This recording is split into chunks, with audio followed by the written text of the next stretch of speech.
Bismillahirrahmanirrahim. Assalamualaikum warahmatullahi wabarakatuh. Waalaikumsalam warahmatullahi wabarakatuh. Alhamdulillah barril jawadi alladhi jallat ni'amuhu 'anil ihsa'i bil a'dad al-manni bil lutfi wal irshad al-hadi ila sabilir rasyad al-muwaffiqi lit tafaqquhi fid din man latafa bihi wa ikhtarahu minal 'ibadi ahmaduhu ablagha hamdin wa akmalahu wa azkahu wa ashmalahu وأشهد أن لا إله إلا الله الواحد الغفار وأشهد أن محمدا عبده ورسوله المصطفى المختار صلى الله وسلم عليه وزاده فضلا وشرفا لديه.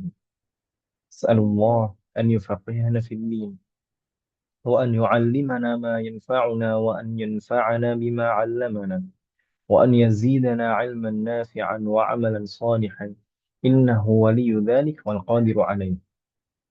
Alhamdulillah alladzi bi ni'matihi tatimmus shalihat. Segala puji bagi Allah Subhanahu wa taala atas semua limpahan nikmat dan karunia kepada kita semua. Yang mana dengan nikmat dan karunia ini kita bisa merasakan setiap kebaikan dan kemaslahatan di dalam hidup kita. Demikian juga di malam hari ini, alhamdulillah, summa alhamdulillah, kita masih bisa belajar, duduk di majlis ilmu dan ini adalah pertemuan ke-13 dalam pembahasan tadabbur bacaan salat. Dan mungkin ini adalah majelis terakhir dalam pembahasan ini. Semoga Allah berikan taufik kepada kita semua dan memberikan keberkahan dalam setiap apa yang kita pelajari. Sehingga kita bisa mengamalkan setiap apa yang kita pelajari. Dan insya Allah semoga Allah berikan taufik dan kemudahan nanti di waktu-waktu ke depan, insya Allah di jadwal seperti ini, itu malam Jumat dan malam Sabtu seperti ini, insya Allah akan kita bahas materi-materi yang lain yang memang kita butuhkan sebagai seorang Muslim. Entah itu nanti terkait dengan akidah, atau terkait dengan fikih, atau terkait dengan ilmu alat seperti bahasa, dan yang lain-lain. Semoga Allah memberikan taufik kepada kita semua. Untuk malam hari ini, insya Allah kita akan melanjutkan dan menyelesaikan pembahasan kita yang mana kemarin kita sampai di doa-doa sebelum salam dan di antara salawat dan salam di penghujung salat. Dan kita sebutkan kemarin bahwasanya uh, saat di posisi ini, saat kita di posisi ini, yaitu ketika kita sudah membaca tasyahud akhir, kemudian salawat kepada Nabi, sebelum salam, maka itu adalah saat-saat yang paling utama untuk berdoa. Kondisi kita paling utama untuk berdoa. Nah, di sana memang ada kondisi-kondisi lain di luar sholat yang juga utama untuk berdoa, seperti jika seseorang dalam kondisi berpuasa. Tapi seandainya seseorang tidak dalam kondisi puasa sekalipun, ini adalah kondisi yang sangat utama, kondisi yang sangat mustajab untuk berdoa. Dan doa yang kita mohon sebelum salam, sebelum keluar dari sholat kita, itu lebih utama dan lebih cepat untuk diijabahi daripada doa yang kita panjatkan setelah sholat, selesai salam. Karena kenapa demikian? Karena kita di penghujung sholat ini masih dalam kondisi bermunajat, betul-betul menghadapkan diri kita kepada Allah Subhanahu wa taala dan taqarrub dalam kondisi ketaatan dan mendekatkan diri kepada Allah Subhanahu wa taala. Jadi kondisi ini adalah kondisi yang sangat dekat dengan Allah Subhanahu wa taala. Sehingga ketika kita berdoa di waktu ini, maka lebih besar harapannya untuk diijabahi daripada doa-doa yang kita panjatkan setelah selesai salam. Astagfirullah jami'an. Dan sebagaimana kita bahas kemarin, di antara doa yang paling dianjurkan, sunnah yang paling ditegaskan adalah doa permohonan atau mohon perlindungan dari empat perkara ini, sebagaimana dianjurkan oleh Rasulullah. Dan ini para ulama menjelaskan ini hukumnya sunnah muakkadah, doa yang paling disunahkan dan ditegaskan kesunahannya adalah doa ini. Bahkan bahkan sebagian ulama berpendapat kalau seandainya seseorang lupa doa ini maka dia harus mengulang lagi. Ada pendapat ini meskipun pendapat itu adalah pendapat yang bisa dikatakan pendapat yang syadz, tapi itu menunjukkan betapa pentingnya doa ini. Sehingga ada sebagian ulama me- yang menjelaskan atau berpendapat bahwasanya seseorang yang lupa membaca doa ini sebelum salam, maka dia harus mengulang lagi. Wafakanallah jami. Mengulang doa, kemudian salam. La ilaha illallah Muhammadur Rasul. Kemarin empat hal itu apa saja? Memohon perlindungan dari azab kubur, pun azab neraka. Jadi di sana redaksinya ada yang menggunakan Allahumma inni a'udzubika min adzabil qabr dulu, kemudian baru wa min adzabin nar. Ada yang redaksinya seperti itu. Kalau mungkin sebagian umat uh, ada yang membaca seperti itu tidak mengapa. Wa min adzabin nar. Adapun yang saya tuliskan di sana wa min adzabi jahannam. Jahannam itu juga salah satu nama dari nama-nama an-nar. Salah satu nama dari nama-nama neraka. Tidak mengapa. Memang ada riwayat yang menggunakan redaksi an-nar, ada yang menggunakan jahannam. Kemudian juga boleh dibalik seperti kemarin yang ditanyakan, boleh wa min adzabi jahannam dulu, baru wa min adzabi al-qabr. Itu dua hal. Itu yang pertama. Kemudian yang ketiga, kita memohon perlindungan kepada Allah dari fitnatul mahya wal mamat, dari fitnah dunia dan dari fitnah mati. Dan yang terakhir dari fitnah, dari syarri fitnatul masih dajjal, dari buruknya, dari jahatnya fitnah dajjal. Wafaqanallahu jami'an. Fitnah atau kita mulai dari adab. Di sana dimulai dengan dua adab. Memang azab yang paling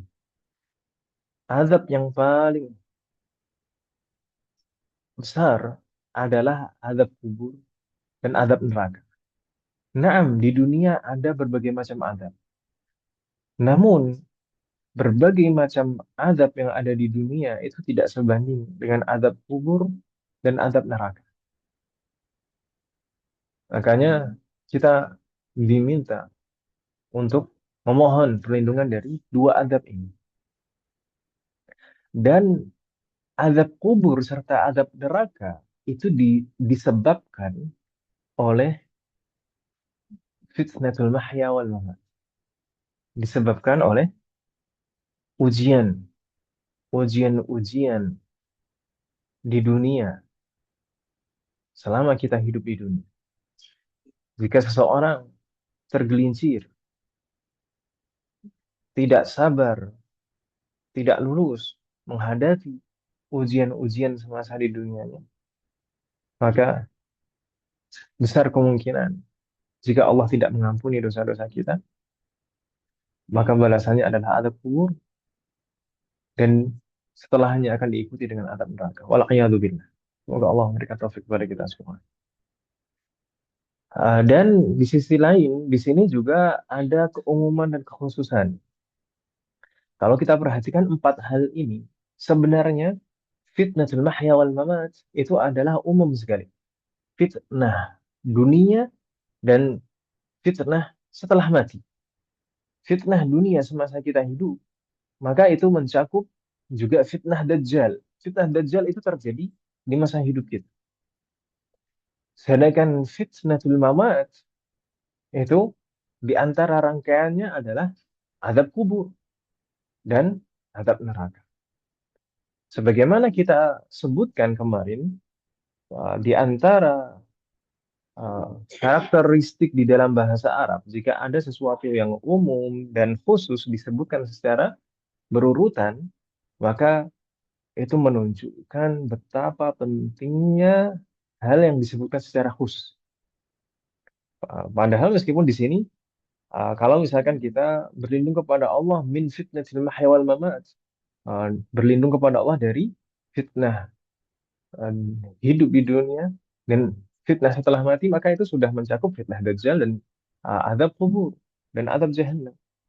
Namun azab kubur, azab neraka, kemudian fitnah dajjal di sini disebutkan secara khusus untuk kita memohon perlindungan kepada Allah karena saking pentingnya perkara itu, saking beratnya azab kubur, beratnya siksa neraka, dan beratnya ujian di masa-masa fitnah Dajjal.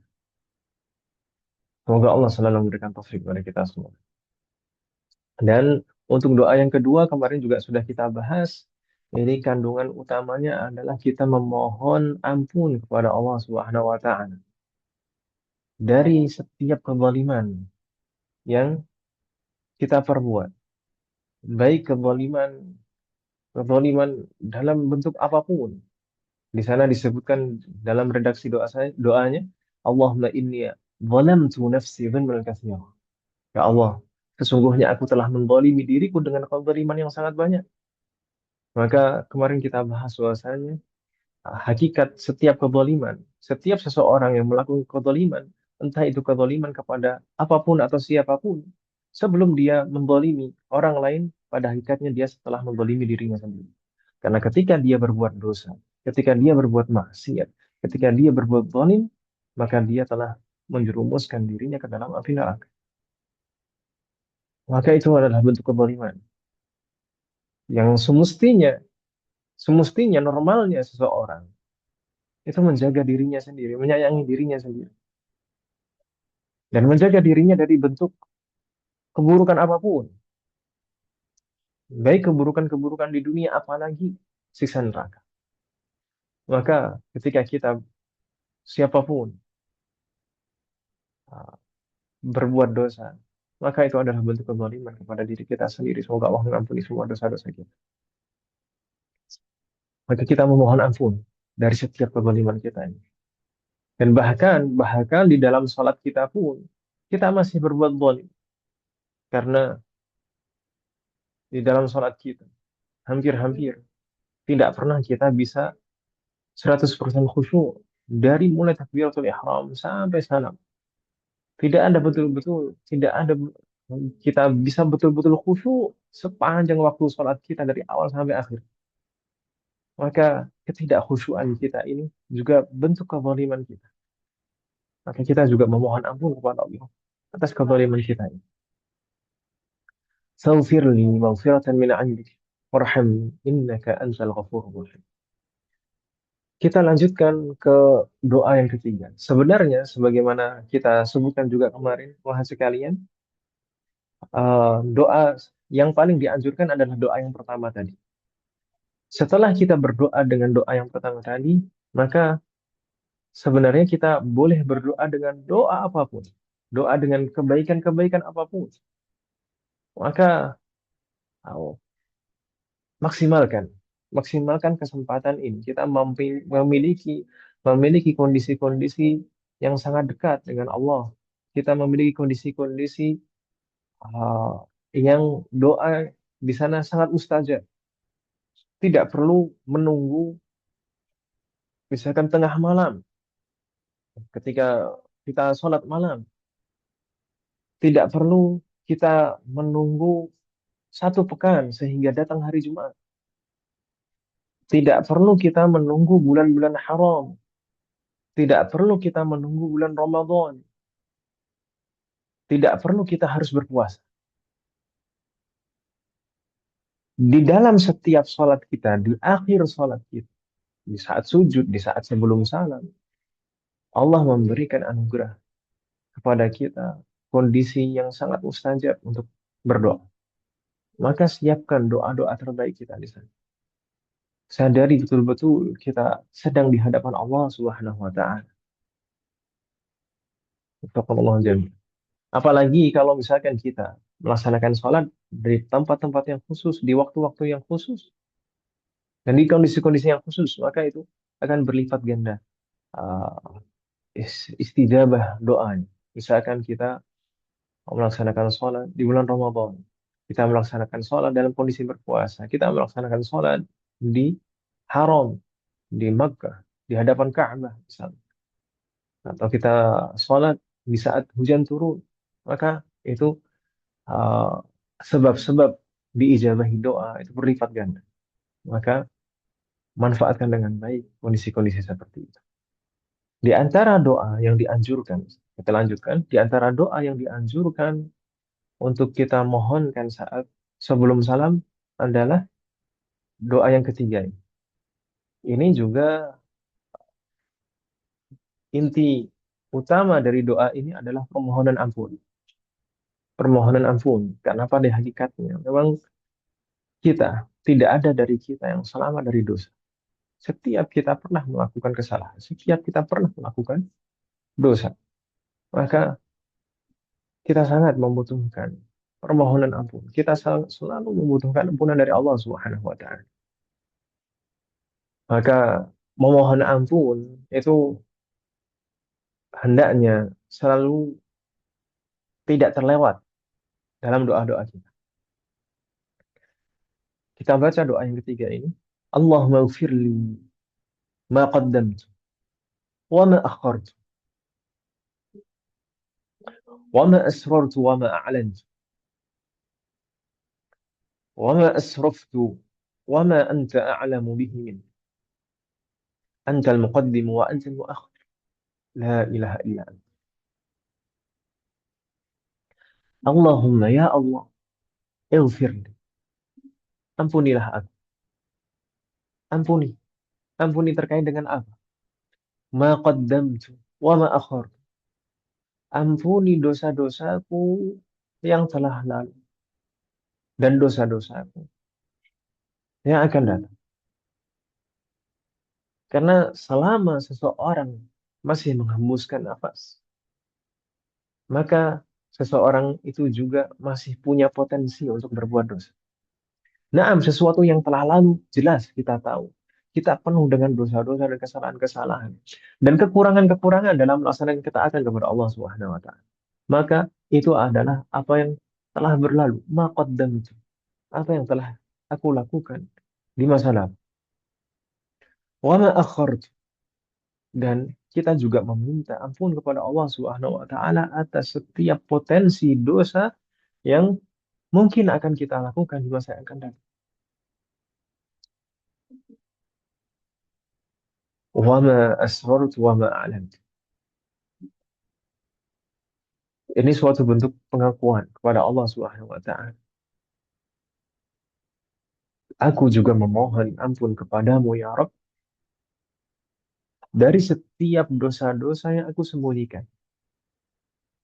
Ma asraftu wa ma a'lantu. Demikian juga dosa-dosa yang aku tampakkan, yang aku lakukan dengan terang-terang. Karena pada hakikatnya Allah mengetahui semua itu. Allah ya'lamu kha'inatal a'yun wa ma tukhfis sudur. Allah Maha mengetahui bahkan hanya sekedar kerlingan mata, ujung mata. Wa ma tukhfis sudur, dan bahkan sesuatu yang hanya ada di dalam hati kita. Kita berpikir, kita membatin, kita mengucapkan hanya di dalam hati kita saja. Allah mengetahui itu. Maka kita memohon ampun kepada Allah dari setiap dosa-dosa dan kesalahan kita. Baik yang kita berusaha untuk menyembunyikan dengan sekuat tenaga, sehingga semua orang tidak tahu, hanya Allah saja yang tahu. Kita hanya antara Allah dan kita saja yang tahu. Demikian juga dosa-dosa yang diketahui orang lain. Semoga Allah mengampuni semua dosa-dosa kita. Wa ma asraf wa ma anta a'lamu bihi min. Demikian juga aku memohon ampun kepadamu ya Allah dari asraf. dari apa yang aku lakukan secara berlebihan. Karena pada hakikatnya, setiap segala sesuatu yang dilakukan secara berlebihan, meskipun hukum asalnya itu baik atau mubah, maka akan menjadi tidak baik. Makan, makan yang hukum asalnya adalah mubah. Ketika dilakukan secara berlebihan, maka itu akan menjadi tidak baik. Tidur, itu adalah perkara yang mubah. Ketika dilakukan secara berlebihan, maka akan menjadi tidak baik. Berbicara, itu adalah hal yang mubah. Ketika dilakukan secara berlebihan, maka itu akan menjadi tidak baik. Dan segala sesuatu yang lain, segala sesuatu yang hukum asalnya adalah mubah, ketika dilakukan secara berlebihan, maka itu akan menjadi tidak baik. Potensinya bisa menjadi dosa atau paling minimal makruh. Semoga Allah memberikan taufik kepada kita semuanya dan mengampuni dosa-dosa kita. Setiap lakuan kita, setiap perilaku berlebihan kita, itu adalah kesalahan bagi kita. Bahkan berlebihan hanya sekedar dalam pikiran kita, dalam benak kita, di dalam benak kita, overthinking, overthinking, terlalu berlebihan dalam ekspektasi, terlalu berlebihan dalam berpikir, itu juga tidak baik. Karena hal semacam itu bisa menjerumuskan kita kepada tidak beriman kepada takdir, bisa menjerumuskan kita kepada kufur atas nikmat-nikmat Allah. Dan itu akan berdampak kepada yang lain-lain biasanya. Saya di beberapa majelis mungkin saya pernah menyampaikan uh, sakit fisik itu terkadang atau seringkali dimulai dengan bermasalah dalam hati, permasalahan di dalam hati. Maka pikiran yang terlalu berlebihan itu juga tidak baik. Makanya tidak heran mungkin terkadang ada orang yang sampai sakit dan susah untuk disembuhkan. Entah itu sampai misalkan seperti seperti sakit di lambungnya misalkan, atau kadang-kadang sampai sakit-sakit seperti misalkan tumor, kanker dan lain sebagainya. Uh, atau mungkin seperti kolesterol, stroke, darah tinggi misalkan. Uh, itu kaitannya erat dengan pikiran. Nah, semoga Allah selalu memberikan taufik kepada kita semuanya sehingga kita bisa selalu ridho, bersabar dan bersyukur atas semua ketentuan yang telah ditetapkan oleh Allah Subhanahu wa taala. Kemudian wama anta a'lamu bihi minni. Aku memohon ampun kepadamu ya Allah dari setiap hal yang sebenarnya engkau lebih mengetahui daripada diriku. Maksudnya apa? Terkadang, terkadang kita berbuat kesalahan, terkadang kita berbuat dosa, tapi tidak sadar bahwasanya itu adalah kesalahan.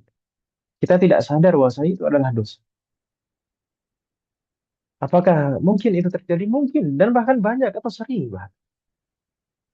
Entah itu dalam kita bermuamalat kepada orang lain, kita merasa mungkin hanya kita sekedar bercanda dengan teman kita, tapi ternyata itu menyakiti hati teman kita.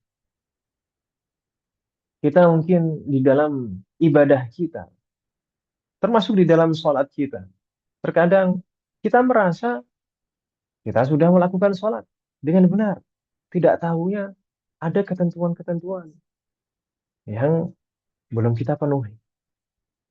Ada adab-adab yang tidak kita perhatikan. Ada syarat-syarat, ada rukun-rukun yang tidak sempurna. Maka Allah lebih mengetahui kekurangan-kekurangan kita, kesalahan-kesalahan kita, dan dosa-dosa kita daripada diri kita sendiri.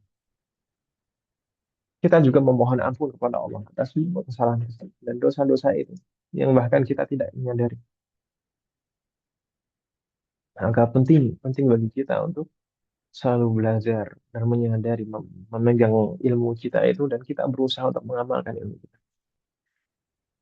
Maka kita berusaha misalkan di Majelis Mudarasah kita berusaha untuk mempelajari ilmu wajib itu diantaranya untuk sebagai bentuk ikhtiar kita, bentuk usaha kita untuk memperbaiki, memperbaiki amalan kita, memperbaiki kewajiban-kewajiban yang kita lakukan, baik itu dalam masalah akidah, masalah ibadah, masalah adab dan akhlak.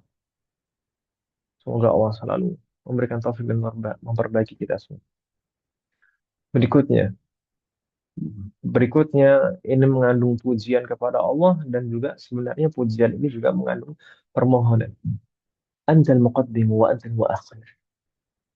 Engkaulah yang maha mengawalkan dan maha mengakhirkan. Maksudnya apa? Allah maha berkuasa atas segala sesuatu. Termasuk dalam kaitannya dengan balasan dan azab dosa-dosa kita. Allah maha berhak untuk mengawalkan, menyegerakan balasan dan azab dari dosa-dosa kita. Bahkan bisa sekejap, dalam sekejap itu bisa. Dalam waktu sekian detik langsung ada peringatan. Bisa. Bahkan saya jujur, saya pernah mengalami itu dan alhamdulillah Allah memberikan peringatan secara langsung seperti itu. Sehingga saya bisa memperbaiki setelahnya. Allah maha berhak untuk menyegerakan balasan. Dan ketika Allah menyegerakan balasan di dunia, biasanya Allah akan meringankan azab di akhirat nanti. Namun Allah juga maha berhak. Allah maha berhak untuk mengakhirkan azab itu, bahkan mengampuni dan menghapusnya sama sekali. Allah maha berhak atas segala. Maka ini adalah pujian sekaligus juga permohonan kepada Allah Subhanahu wa taala. Ya Allah, Engkaulah yang maha berhak untuk mengawalkan dan mengakhirkan segala sesuatu. Maka ampunilah dosa-dosaku ya Allah. La ilaha illa anta. Karena sesungguhnya tidak ada ilah, tidak ada sesembahan yang berhak untuk disembah. Tidak ada khaliq, tidak ada penguasa, tidak ada mudabbir yang hakiki selain Engkau ya Allah. Segala sesuatu dalam kuasa. Wafaqanallah jami'an. Berikutnya, doa yang keempat, yang hendaknya tidak terlewat juga di dalam akhir salat kita adalah kita memohon kepada Allah agar selalu diberikan taufik, diberikan pertolongan untuk melakukan ketaatan-ketaatan kepada Allah. Karena pada hakikatnya, sebagaimana beberapa kali saya menyampaikan, kita tidak akan pernah bisa melakukan kebaikan sekecil apapun. Kita tidak akan pernah bisa melakukan ketaatan sekecil apapun tanpa taufik dan pertolongan dari Allah Subhanahu wa taala. Baik kebaikan urusannya dengan masalah dunia maupun kebaikan yang urusannya tentang akhirat. Termasuk dalam masalah ibadah. Kita tidak bisa melakukan ibadah sekecil apapun tanpa taufik dan pertolongan dari Allah Subhanahu wa taala. Karena Allah lah yang membukakan hati kita. Karena Allah lah yang memberikan petunjuk kepada kita. Allah lah yang memberikan ilmu kepada kita. Allah juga lah yang memberikan tenaga kepada kita, kemauan kepada kita, waktu kepada kita. Maka semuanya tidak akan pernah kita dapatkan. Kita tidak akan pernah mendapatkan kebaikan-kebaikan tanpa taufik dan pertolongan dari Allah Subhanahu wa taala. Maka hendaknya doa ini jangan dilewatkan. Allahumma a'inni ala dzikrika wa syukrika wa husni ibadatik. Allahumma a'inni ya Allah. Tolonglah aku. Berikanlah kepadaku pertolongan. Allahumma a'inni.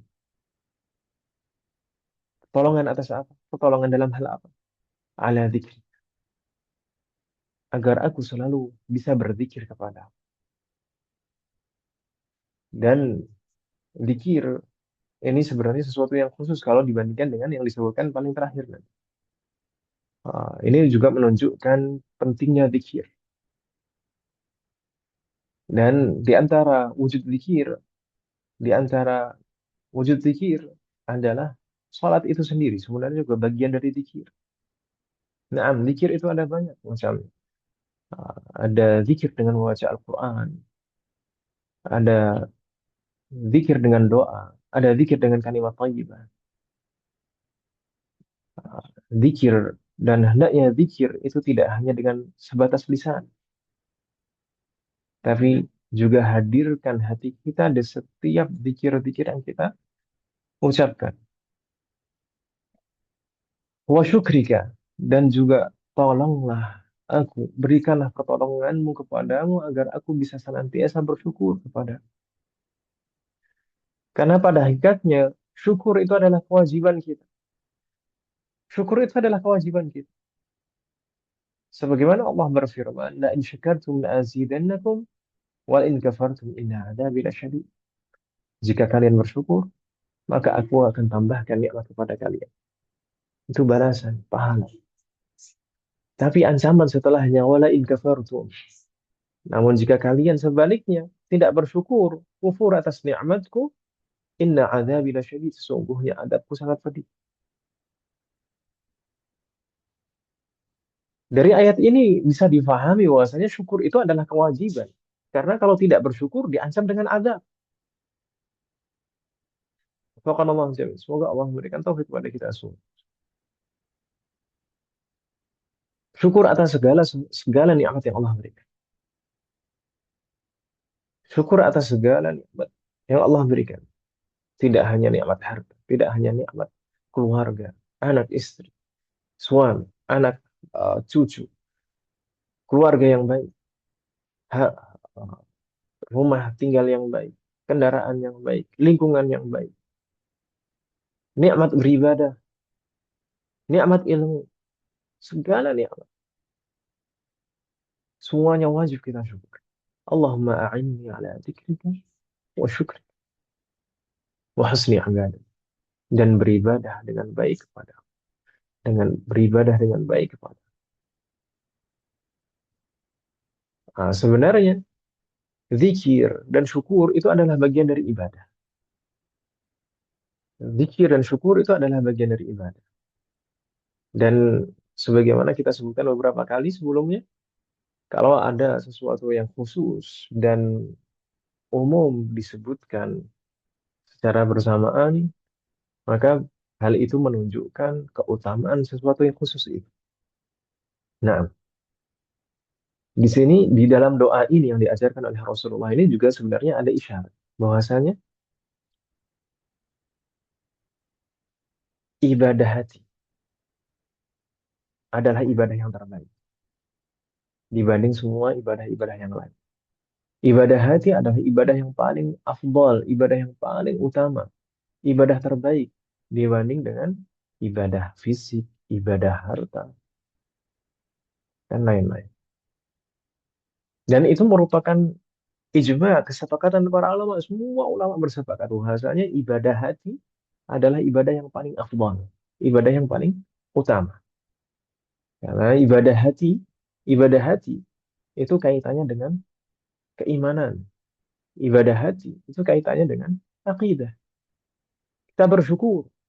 Syukur itu tidak akan selalu bisa kita hadirkan di dalam hati kita kecuali kalau hati kita selalu dipenuhi dengan keimanan pada Allah Subhanahu wa taala.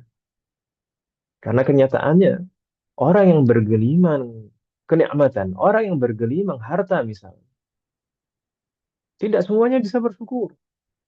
Padahal kenikmatan banyak yang didapatkan. Tapi masalahnya adalah iman dalam hati.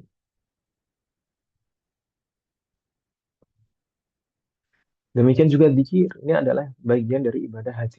Zikir dan syukur ini adalah bagian dari ibadah hati. Disebutkan secara khusus. Ah, Kemudian disebutkan setelahnya adalah semua jenis ibadah yang umum. Maka menunjukkan keutamaan ibadah hati. Terutama zikir dan syukur kepada Allah Subhanahu wa taala. Waffaqanallahu jami'an. Dan hendaknya, wahai sekalian, ketika kita berdoa dengan doa ini, tidak ada salahnya kalau misalkan kita sedikit mengganti redaksinya dengan bentuk jamak. Allahumma, yang aslinya Allahumma a'inni, ya Allah, berikanlah pertolonganmu kepadaku. Kemudian diganti dengan bentuk jamak, Allahumma a'inna. Allahumma a'inna, ya Allah, tolonglah kami. Ya Allah, tolonglah kami. Berikanlah pertolonganmu kepada kami. Disertai dengan niat kita memohon untuk kita sendiri. Kemudian untuk keluarga kita dan anak keturunan kita. Dan kalau bisa dihadirkan juga untuk umat muslim seluruhnya. Karena kita tidak ingin hanya selamat sendiri. Karena kita tidak ingin hanya baik untuk diri kita sendiri saja. Tentu kita ingin masuk surga dan berkumpul di surga nanti dengan keluarga kita, dengan anak keturunan kita, dengan orang-orang yang kita sayang. Maka doa-doa kebaikan seperti ini tidak ada salahnya kalau misalkan kita berdoa dengan kata ganti jamak dan kita niatkan untuk orang-orang yang kita sayang. Wafaqqanallahu jami'an.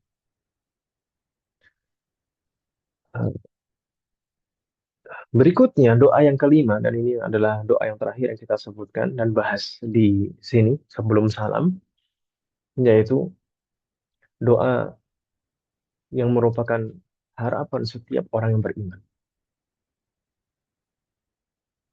Allahumma a'inni, afwan, Allahumma inni as'aluka al-jannah wa a'udzu bika minan nar.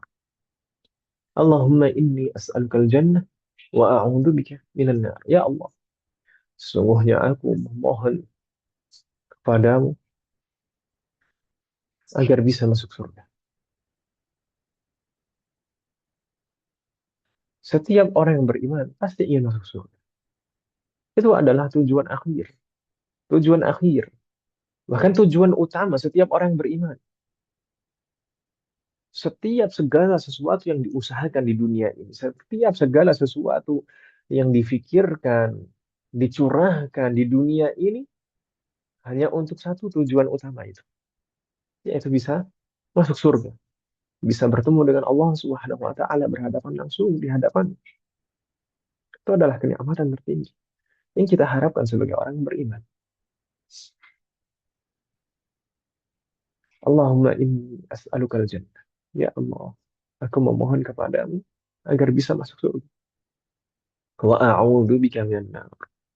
Dan ini juga sesuatu yang selalu tidak ingin, tidak ingin dirasakan oleh setiap orang yang beriman. Allahumma inni a'udzubika minan nar. Ya Allah, aku berlindung kepadamu dari api neraka. Ya Allah, aku berlindung kepadamu dari api neraka. Kita tahu semuanya bagaimana sifat-sifat neraka, bagaimana kengerian neraka, dan tempat siapa neraka itu. Maka kita sebagai orang yang beriman, kita selalu berharap dijauhkan dari api neraka.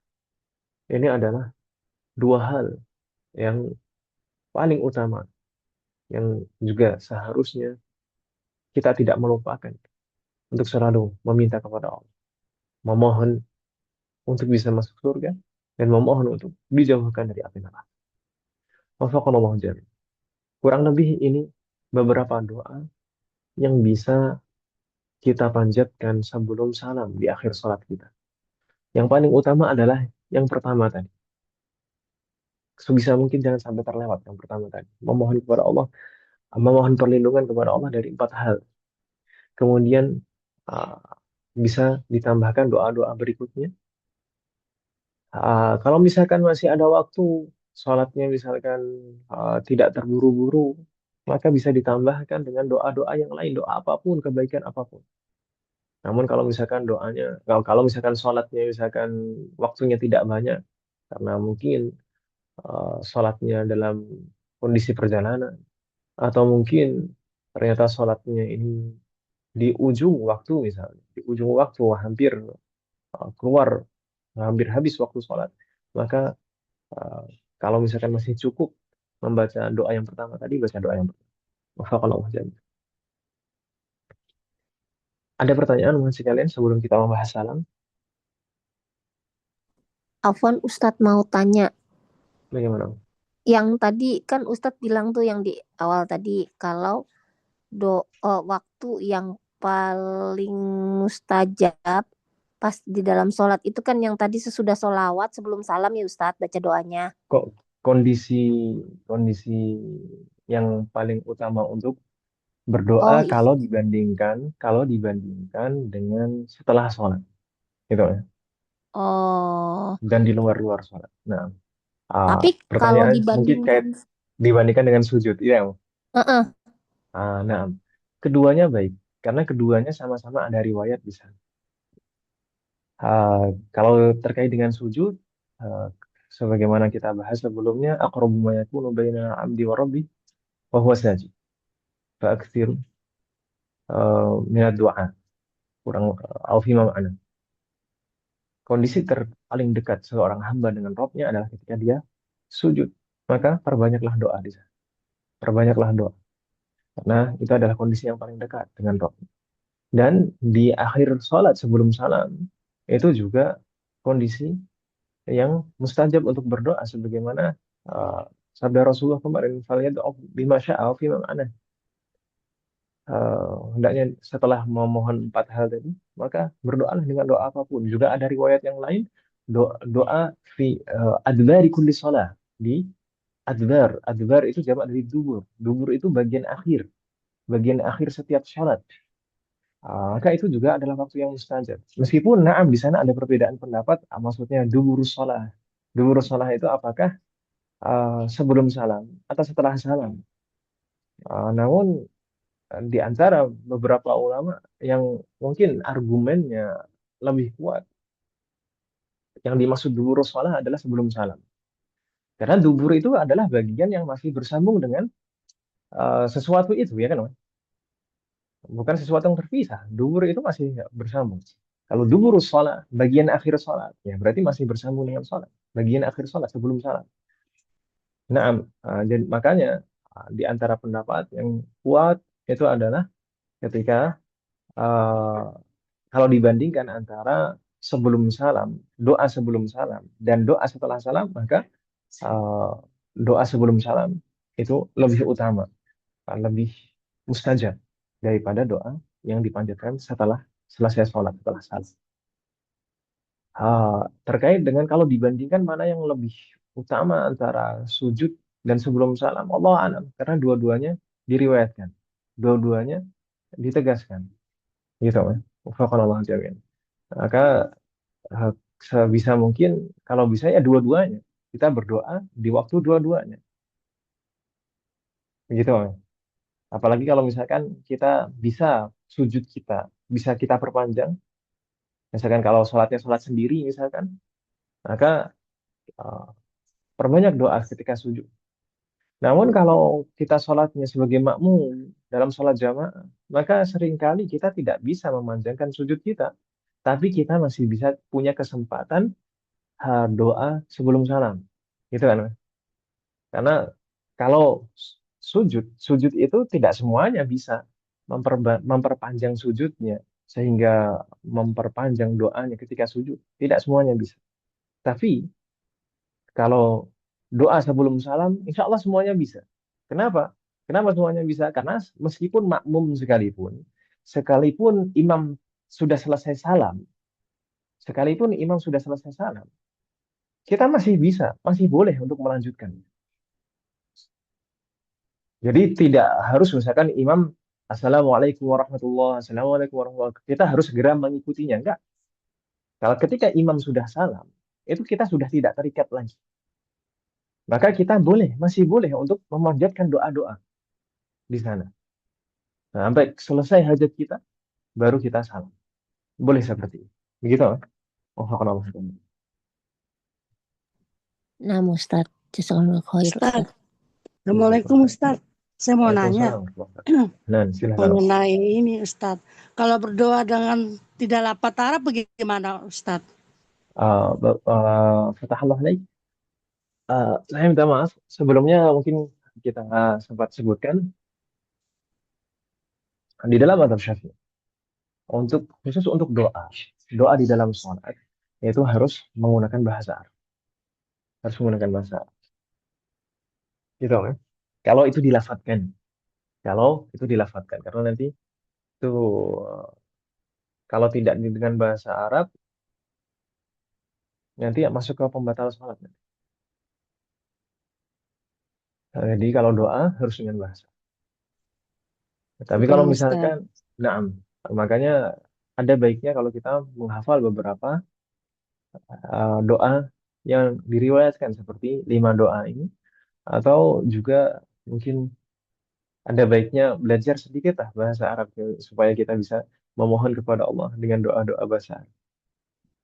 Nah, atau misalkan kalau misalkan tidak bisa betul-betul tidak bisa memanjatkan doa dengan bahasa Arab, berdoa di dalam hati, Allah mendengarnya dengan bahasa Indonesia, tapi kalau di dalam hati itu nggak masalah. Di dalam sholat kita berdoa dengan bahasa Indonesia, tapi kalau di dalam hati tidak diucapkan itu tidak masalah, tidak membatalkan sholat kita. Gitu, Mas. Betul Ustaz. Afwan.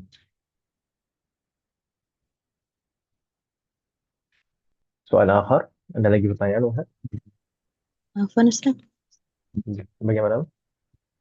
sebagaimana doa yang keempat tadi, doa yang kelima bisa juga domennya diganti dengan Sahih. domen. Naam. Naam. Jadi permasalahan doa itu permasalahan yang sangat luas dan luas. Jadi tidak kaku doa itu. Jadi kita misalkan kita niatkan misalkan doa yang kelima ini Allahumma inna nas'alukal jannata wa na'udzubika minan nar. Jadi kita niatkan untuk seluruh keluarga kita, anak-anak kita, keturunan kita, orang-orang terdekat kita, orang-orang yang kita sayang. Tidak masalah. Seluruh umat Islam tidak masalah. Nah, Baik, jazakallah khair. jazakallah khair.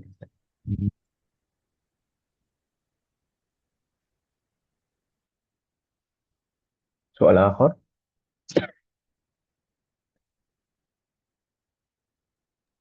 Baik, Kalau tidak ada pertanyaan lagi, umat sekalian, maka langsung kita membahas salam. Salam, salam ini merupakan rukun yang terakhir, atau kita lebih spesifik lagi kita katakan rukun qauli yang terakhir. Rukun lisan, rukun yang berupa ucapan yang terakhir. Maka biasanya setiap rukun itu ada ketentuan-ketentuannya, maksudnya syarat sah. Nah, seperti halnya rukun-rukun yang lain, kita pernah membahas di Majelis Mudarasah, salam itu ada ketentuan-ketentuannya agar salam itu sah. Setidaknya di sana minimal ada 9 lah kalau disebutkan secara rinci. Mungkin kalau lebih rinci lagi ada yang ke 10 dan ke 11. Nah, tapi yang banyak dibahas dan disebutkan di bait syair itu ada 9. 9 syarat sah salam. Dan itu pernah kita bahas di Majelis Mudarasah. Dan mungkin nanti suatu saat kita akan bisa, semoga Allah memberikan taufik dan kemudahan kita bisa membahasnya lagi di pembahasan khusus fikih salat. Nah, ya. Tapi di antara yang paling utama yang mungkin terkadang orang tidak terlalu perhatian, salam itu harus diucapkan dengan suara. Sebagaimana rukun-rukun qauli yang lain. Sebagaimana rukun yang berupa ucapan lisan yang lain. Seperti takbiratul ihram, al-fatihah, tasyahud akhir, salawat kepada Nabi. Itu semuanya harus diucapkan dengan lisan dalam artian harus keluar suaranya dan suaranya itu minimal terdengar oleh telinganya sendiri. Begitu kan Ibu sekalian? Masya jami'an. Maka salam juga seperti itu. Jadi salam itu bukan sekedar di dalam hati kemudian hanya menengokkan kepala kita ke kanan dan ke kiri, tidak. Karena terkadang kita jumpai ada yang seperti itu. Ketika di ujung sholatnya, menjelang akhir sholatnya, tidak terdengar sedikit pun dari lisannya salam, tapi dia hanya sekedar menggerakkan, menengokkan kepalanya ke kanan dan ke kiri. Maka itu tidak sah salam. Maka kalau dia menyudahi sholatnya dengan kondisi seperti itu, maka batal sholat. Maka harus dengan diucapkan dengan lisan dan dengan disertai dengan suara yang minimal terdengar oleh telinganya sendiri. Dan harus dengan al di sana. Nggak boleh berkurang. Assalamualaikum. Nggak boleh salamun. Ah, nggak boleh salam alaikum. Nggak boleh salamuna alaikum. Nggak boleh salamullah alaikum. Nggak boleh. Harus assalamu. Harus seperti itu. Harus pakai al. Wafaqanallah jami'an. Dan eh, harus alaikum. Nggak boleh alaina. Nggak boleh alaihi, alaihima, alaihim, dan seterusnya tidak boleh. Harus alaikum. Udahlah, lafadznya harus seperti ini. Yang penting gitu. Assalamualaikum. Paling minimal, salam, paling minimal salam kita adalah Assalamualaikum sekali saja. Itu paling minimal. Assalamualaikum. Sampai di situ lafadznya. Itu paling minimal. Dan hanya sekali saja. Nah, itu cukup sebagai rukun. Karena yang menjadi rukun adalah sekali salam sebenarnya. Untuk salam yang kedua itu adalah sunnah. Namun lebih afdal lagi, lebih sempurna lagi, kita lengkapi dengan Assalamualaikum warahmatullahi. Menggunakan wabarakatuh atau tidak? Sampai wabarakatuh tidak? Halo? Tahu, Ustaz. Jawabannya tidak. Sampai Jawabannya tidak. warahmatullah Ustaz. Assalamualaikum warahmatullahi. Hanya sampai di situ saja. Dalam semua sholat, dalam semua jenis sholat, bahkan dalam sholat jenazah sekalipun. Kalau selain sholat jenazah tidak ada perbedaan pendapat. Selain sholat jenazah hanya Assalamualaikum warahmatullahi, selesai sampai di situ saja. Ada perbedaan pendapat itu dalam sholat jenazah. Apakah di dalam sholat jenazah itu lebih afdalnya, lebih baiknya sampai wabarakatuhu atau tidak? Nah, di sana ada tiga perbedaan pendapat. Ada tiga pendapat yang berbeda. Yang pertama, wabarakatuhu itu tidak disunahkan. Jadi secara mutlak di sholat apapun tidak disunahkan. Itu pendapat yang mu'tamad di dalam mazhab Syafi'i. Ada juga yang mengatakan, ini pendapat yang kedua, wabarakatuhu itu disunahkan di dalam sholat jenazah. Nah, ada juga pendapat yang ketiga mengatakan wabarakatuhu itu hanya disunahkan di salam yang pertama, sedangkan di salam yang kedua tidak. Dalam sholat jenazah. Sholat jenazah. Jadi perbedaan pendapat ini dalam sholat jenazah, bukan di dalam sholat yang lain. Begitu Ibu sekalian ya. Alhamdulillah. Jadi kalau di dalam sholat-sholat kita cukup dengan Assalamualaikum warahmatullahi. Sudah sampai di situ saja. Begitu Ibu sekalian ya. Lalu makna salam. Apa makna salam di sini Ibu sekalian? Salam itu bisa diartikan keselamatan. Maka kalau misalkan ini artinya adalah keselamatan, maka ini adalah doa. Assalamualaikum. Semoga keselamatan selalu tercurahkan kepada kalian. Warahmatullah. Demikian juga rahmat Allah selalu tercurahkan kepada kalian. Baik.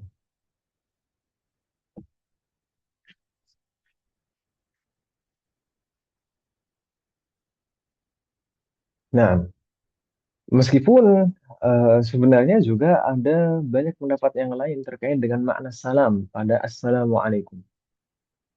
Setidaknya di sana ada 8 pendapat. Ada 8 pendapat tentang makna assalam.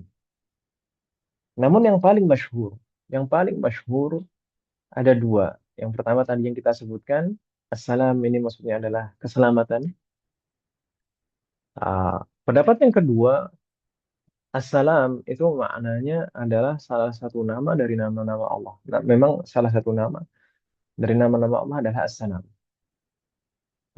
Kalau misalkan assalam itu maksudnya adalah Allah, Maka maksudnya semoga Allah selalu membersamai, menyertai kalian. Maksudnya maksudnya membersamai dan menyertai itu adalah selalu memberikan taufik dan memberikan penjagaan kepada kalian. Nah, itu pendapat yang kedua. Namun pendapat yang pertama itu paling banyak. Pendapat yang pertama tadi paling banyak. Assalam artinya adalah keselamatan. Assalamualaikum warahmatullah. Semoga keselamatan dan rahmat Allah selalu tercurahkan kepada kalian. Maka ini adalah doa. Doa. Doa ini ditujukan kepada siapa? Salam ini ditujukan kepada siapa? Dan apa hikmah di balik salam di akhir sholat? Kenapa sholat itu ditutup dengan salam?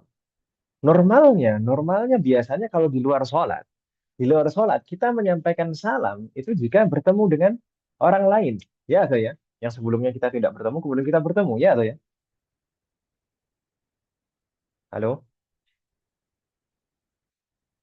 halo, Ibu Hat masih ada? Iya, Ustaz.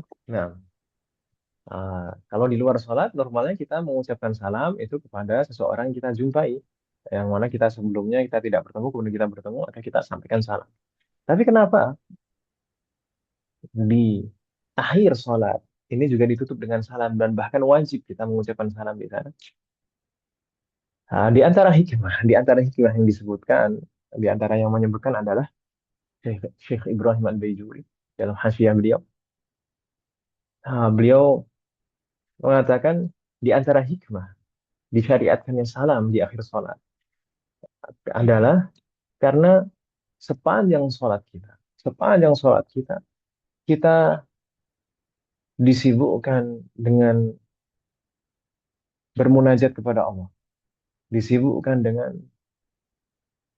menghadapkan diri kepada Allah Subhanahu wa taala. Jadi seakan-akan kita tidak hadir bersama orang-orang yang ada. Kita hanya mengkhususkan diri kepada Allah saja di dalam sholat kita. Ketika selesai sholat, maka kita baru hadir kembali bersama orang-orang. Maka kita mengucapkan salam. Maka salam, ketika kita mengucapkan salam di dalam sholat kita, ini juga uh, sebagaimana dijelaskan oleh para ulama, ketika kita mengucapkan salam di akhir sholat kita, hendaknya kita niatkan. Diniatkan apa saja? Pertama, diniatkan untuk menyudahi sholat kita. Kemudian kita niatkan juga untuk menyampaikan salam ini kepada orang-orang di sekeliling kita. Kalau misalkan kita menjadi imam, maka saat kita membaca salam, Assalamualaikum warahmatullah, ke sebelah kanan kita niatkan untuk mengucapkan salam kepada orang-orang di sebelah kanan kita. Kalau kita mengucapkan salam dan menengok ke arah kiri, maka kita niatkan untuk menyampaikan salam kepada orang-orang yang di sebelah kiri kita.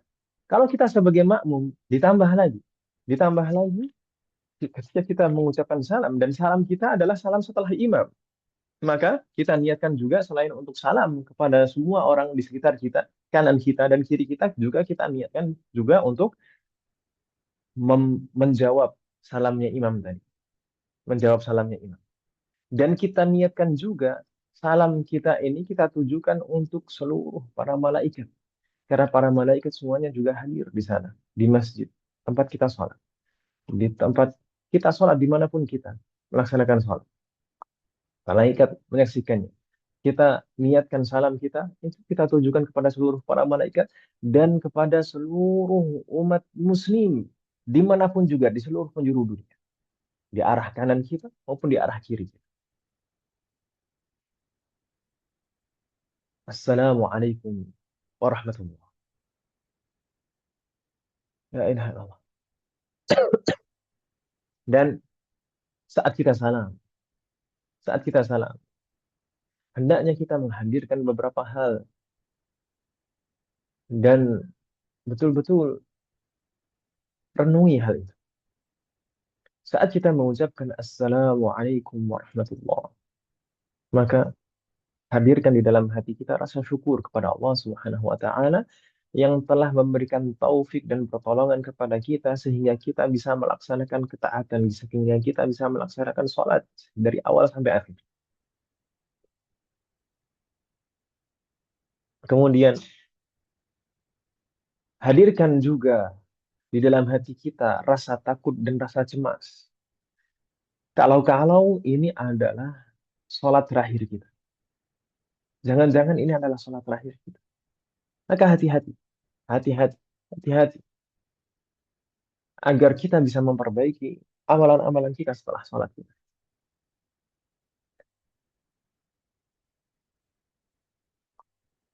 Dan hadirkan juga di dalam hati kita rasa malu. Rasa malu di hadapan Allah Subhanahu wa taala karena bagaimanapun juga sholat kita selalu dipenuhi dengan kekurangan. Tidak pernah kita melaksanakan sholat dengan sempurna, betul-betul. Maka hadirkan rasa malu itu di hadapan Allah Subhanahu wa taala. Bukan malah buru-buru assalamualaikum warahmatullahi, bukan malah buru-buru. Tapi malu, harusnya malu di hadapan Allah Subhanahu wa taala. Tiba-tiba saja kita sudah salam, padahal sepanjang sholat kita dari awal sampai akhir banyak sekali kekurangan-kekurangan di dalam. Dan hadirkan juga saat kita mengucapkan salam, hadirkan juga rasa takut dan khawatir. Kalau-kalau Allah tidak menerima sholat kita. Bisa jadi Allah tidak menerima sholat kita karena dosa-dosa kita yang telah lalu. Bisa jadi Allah tidak menerima sholat kita karena saking banyaknya kekurangan di dalam sholat. Dan perlu kita ingat, di antara ciri-ciri suatu ibadah itu diterima adalah ibadah itu diikuti dengan ketaatan yang lain. Maka hendaknya kita berusaha, tidak hanya berusaha untuk memperbaiki sholat kita, tapi setelah sholat itu juga. Dan seharusnya juga kita merasa sedih ketika kita salam di dalam sholat kita. Dan kita menyudahi sholat kita, harusnya kita juga merasa sedih. Karena ketika kita selesai salam, selesai sholat kita, berarti kita selesai juga kita bermunajat kepada Allah Subhanahu wa taala. Kita selesai juga masa-masa yang sangat dekat, kondisi-kondisi yang sangat dekat dengan Allah Subhanahu wa taala. Dan setelahnya akan disibukkan dengan kesibukan-kesibukan dunia yang lain. Maka hendaknya kita juga merasa sedih. Semoga Allah selalu memberikan taufik kepada kita semua. Ada pertanyaan sekali?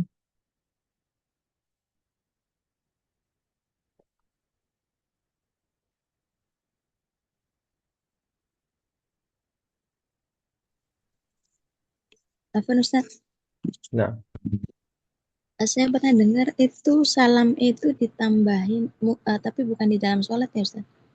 Assalamualaikum. ditambahin apa? Assalamualaikum warahmatullahi wabarakatuh waridwanu. Itu boleh Di begitu luar Ustaz? sholat. Di luar sholat. Iya. Di luar sholat nggak masalah. Nah, kalau di luar sholat lebih lengkap itu lebih baik. Tapi kalau di dalam sholat hanya sampai warahmatullah. Sudah sampai situ saja. Assalamualaikum warahmatullah. Wassalamualaikum jami'an. Oh iya, mungkin ada sunnah-sunnah di sana Allah sekalian. Naam, salam itu kan termasuk rangkaian rukun yang harus dilakukan dalam kondisi duduk, menghadap kiblat, tidak boleh berpaling dari kiblat. Maksudnya menghadap kiblat itu dengan badan, dengan dada kita, harus menghadap kiblat, bukan dengan wajah. Kalau wajah disunahkan untuk menengok ke kanan dan ke kiri. Kalau salamnya itu 2 kali, maka disunahkan untuk yang pertama menengok ke kanan dan yang kedua menengok ke kiri. Tapi kalau misalkan hanya mencukupkan satu salam saja, yaitu dianjurkan malah tidak menengok. Kalau hanya salamnya sekali saja, karena supaya andil antara kanan dan kiri. Subhanallah jami'an. Dan mungkin saya pernah menjelaskan di majelis mudarasah terkait dengan tata cara menengoknya. Jadi kita memulai salam itu saat menghadap kiblat. Jadi wajah kita menghadap kiblat, kita memulai membaca hamzah pada assalam. Assalam itu dimulai dengan menghadap kiblat. Assalamualaikum warahmatullah. Jadi membaca huruf H pada warahmatullah itu selesai gerakan kepala kita ke kanan sampai pipi kita terlihat dari belakang. Kemudian setelah itu kembali lagi menghadap kiblat dan dikasih jeda sejenak. Baru mulai lagi salam yang kedua, Assalamualaikum. Itu hamzahnya dimulai dengan menghadap kiblat. Warahmatullah. Haknya selesai ketika gerakan kepala kita juga selesai di kiri. Gitu ya usulannya. Wafaqallahu jami'an. Itu di beberapa hasyiah disebutkan tata cara yang detail seperti itu. Afwan Ustaz, Nah, kalau posisinya sebagai makmum, nah, salam kita itu setelah imam salam pertama atau salam kedua? sebenarnya kalau misalnya setelah imam salam yang pertama, itu kita sudah boleh salam.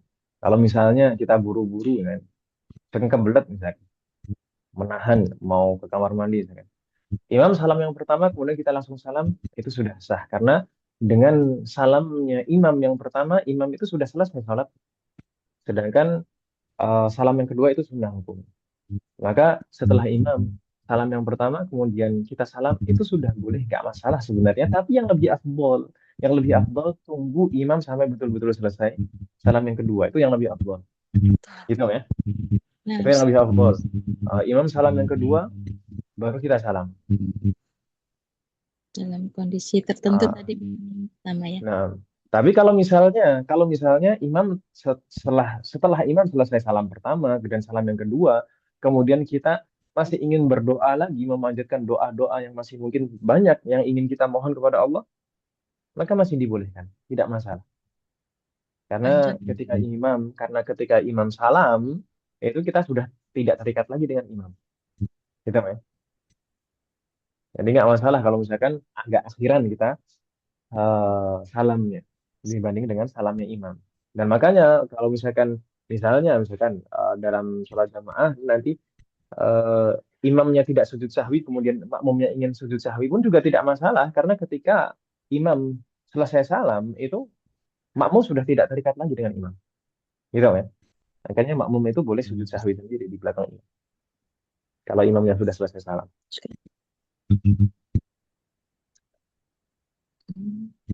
Syukran, Ustaz. Ustaz, mau nanya Gimana? apa Ustaz? Kan di waktu sujud akhir boleh doa juga ya Ustaz ya. Boleh. Sujud terakhir sama Hmm. sebelum salam. Ya, Terus sebenarnya sujud ini tidak pas harus sujud terakhir, tapi setiap kali sujud dong. Setiap kali sujud setiap kali yang sujud. masyru'. Nah, dari rokaat pertama, sujud rokaat kedua, Mm-mm. itu disunahkan, dianjurkan untuk memperbanyak doa. Hanya saja mungkin nggak tahu kita beberapa kebiasaan orang di kita yang dipanjangkan hanya sujud yang terakhir saja. Mungkin karena ya biar nggak terlalu berat lah ya. Kalau misalkan sepanjang sholat kalau setiap kali sujud dipanjangkan nanti jadi lama sholatnya Lama apalagi jadi. kalau jadi imam ya. Apalagi kalau jadi imam kasihan Mm. makmumnya. Oh, kalau ada. Terus Jadi sebenarnya nah, doanya itu do- apa saja ya Ustaz? Maksudnya enggak doa saat sujud atau doa saat misalnya sebelum salam. doa-doa untuk saat saat sujud Doa ada ininya doa enggak? yang dipanjatkan saat sujud itu doa apapun itu boleh. Doa kebaikan apapun yang penting dengan bahasa Arab. Dan Iya, kadang iya. saya membaca doa yang dibaca sebelum salam ini juga. Allahumma inni zalamtu nafsi zulman katsira wa la yaghfiru dhunuba illa anta. Faghfir li maghfiratan min 'indik warhamni innaka antal ghafurur rahim. Kadang saya membaca ini juga ketika sujud. Itu tidak masuk. Nah, Iya. tadi kalau misalkan doa sebelum salam, memang ada beberapa riwayat yang secara khusus menyebutkan, di antaranya yang kita bahas 5 doa ini tadi adalah doa-doa sebelum salam. Oh, yang sebelum salam ini doa-doanya gitu, Ustaz. Iya, yang kita bahas Kalau dari yang lain, kemarin sampai hari ini. Nah, yang yang lain boleh apa juga. doa termasuk fitnah dajjal itu kan kita minta terhindar dari Iya, fitnah itu dajjal doa itu kan. yang pertama yang kita bahas kemarin, yang Mm, pertama. Nah, terus terus amat kelima doa. Terus di waktu sujud-sujud kita doa pas ketika akhir doa lagi boleh ya Ustadz ya? nah boleh. Maksudnya iya, Nah, iya Ustadz. Syukron Ustadz. Afwan. Jadi jangan pernah kita bosan untuk berdoa kepada Allah Subhanahu wa taala, karena doa itu sendiri adalah bagian dari ibadah. Allah suka kita memohon kepadanya. Allah menyukai kita berdoa kepada, meminta, karena itu menunjukkan penghambaan kita kepada Allah Subhanahu wa taala.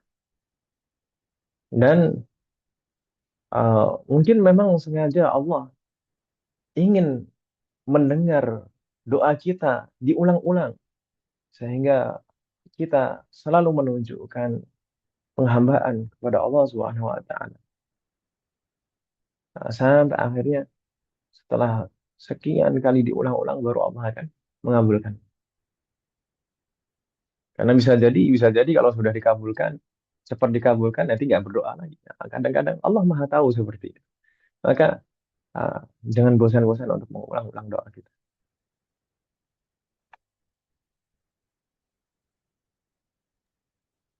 Ustaz, tolong dong, Ustaz, doa ketiga keempat. Saya tadi terlambat. Bagaimana, Om? Tolong tampilkan doa ketiga keempat. Saya tadi terlambat. Musa screenshot. Ini doa, ini yang saya tampilkan di layar, ini doa 1 2. Ya kan, Om, ya? Yang tiga empat, Ustaz. Saya mau Yang screenshot, tiga Ustaz. empat ini, Om. Ini yang 3 4.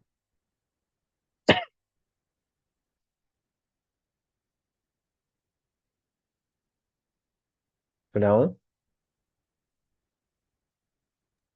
Nah, sudah, Ustaz.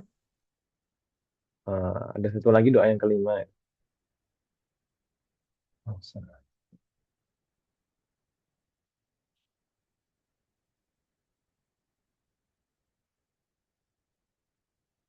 Subhanallah. Ada lagi Lima, pertanyaan enam. dari kami? Sudah, Ustaz. Sudah.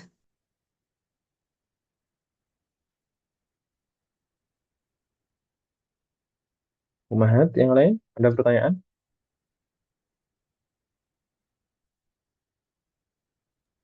La La yujad. yujad Ustadz. Alhamdulillah. Rabbi bina'mati tatimmus shalihat. Alhamdulillah, dengan ini, wah sekalian, kita sudah menyelesaikan materi kita, tadabbur bacaan sholat. Alhamdulillah. Alhamdulillah atas taufik, karunia, dan pertolongan dari Allah Subhanahu wa taala, kita bisa menyelesaikannya dalam 13 pertemuan ya Ustaz ya. Yang pada awalnya kita rencanakan hanya 8 kali pertemuan, qadarullah menjadi 13. Jadi ada 5 pertemuan tambahan, tapi semoga Allah sekalian bisa memaafkan dan memakluminya.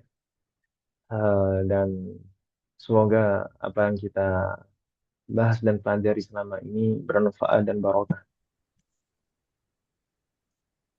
Insya Allah di waktu-waktu yang akan datang kita akan mempelajari pembahasan-pembahasan yang lain, bidang-bidang ilmu yang lain. Mungkin saya pernah menjanjikan dulu, insya Allah akan membuka kembali sesi kedua untuk pembahasan fikih darah wanita. Insya Allah nanti juga akan kita usahakan lah nanti bagaimana kita kita atur lagi jadwalnya. Belum lagi juga masalah akidah yang penting kita untuk pegang dan paham, dan juga masalah-masalah wajib yang lain. Wafaqanallah jami'an. Kalau memang tidak ada pertanyaan, maka kita cukupkan. Semoga apa yang saya minta maaf masih kalian atas semua kesalahan saya selama pembahasan ini, selama majelis ini. Bagaimanapun juga di sini orang yang paling banyak berbicara di sini adalah saya. Dan semakin orang banyak bicara, maka semakin banyak juga kesalahan. Saya minta maaf mas sekali. Semoga apa yang kita bahas dan pelajari selama ini bermanfaat dan barokah. Semoga Allah selalu memberikan taufik kepada kita semuanya agar kita bisa mengamalkan setiap ilmu yang kita pelajari. Semoga Allah selalu Amin. memberikan kemudahan, keberkahan, kesabaran, keistiqomahan, serta keikhlasan dalam proses belajar kita. Semoga Allah selalu memberikan Amin. taufik dan hidayah kepada kita semuanya, demikian juga kepada orang-orang yang kita sayangi. Semoga Allah selalu melindungi kita semuanya dan juga orang-orang yang kita sayangi dimanapun berada. Jika di antara kita ada yang sakit, atau kerabat kita atau keluarga kita ada yang sakit, semoga segera diberi kesembuhan oleh Allah Subhanahu wa Ta'ala. Semoga Allah menjadikan kita semuanya termasuk hamba-Nya yang soleh dan soleh dan bertakwa kepadanya. Semoga Allah menjadikan keluarga kita dan anak keturunan kita termasuk hamba-Nya yang soleh dan soleh. Dan semoga terlahir dari mereka generasi ulama. Semoga Allah mengumpulkan kita bersama dengan keluarga kita dan anak keturunan kita di surga Firdaus. Semoga Allah selalu melindungi negara kita dan memperbaiki kondisi negara kita. Semoga Allah memberikan pemimpin yang terbaik untuk negara kita dan memperbaiki pemimpin-pemimpin kita. Semoga Allah mengampuni semua dosa-dosa kita dan menerima semua amal ibadah kita. Semoga Allah mengampuni semua dosa orang tua kita dan guru-guru kita dan menerima semua amal ibadah mereka. Semoga Allah selalu memberikan taufik kepada kita semuanya agar kita bisa senantiasa ridha, bersabar dan bersyukur atas semua ketetapan dan ketentuan Allah Subhanahu wa Ta'ala. Semoga Allah memberikan kepada kita semuanya husnul khatimah. Wassallallahu ala nabiyina Muhammad wa ala alihi wa sahbihi ajma'in. Subhanaka Allahumma wa bihamdik asyhadu an la ilaha illa anta astaghfiruka wa atubu ilaik. Assalamualaikum warahmatullahi wabarakatuh. Waalaikumsalam warahmatullahi wabarakatuh. Jazakallahu khairan Ustaz. Terima kasih Ustaz. Ditunggu rekamannya Ustaz. Ya.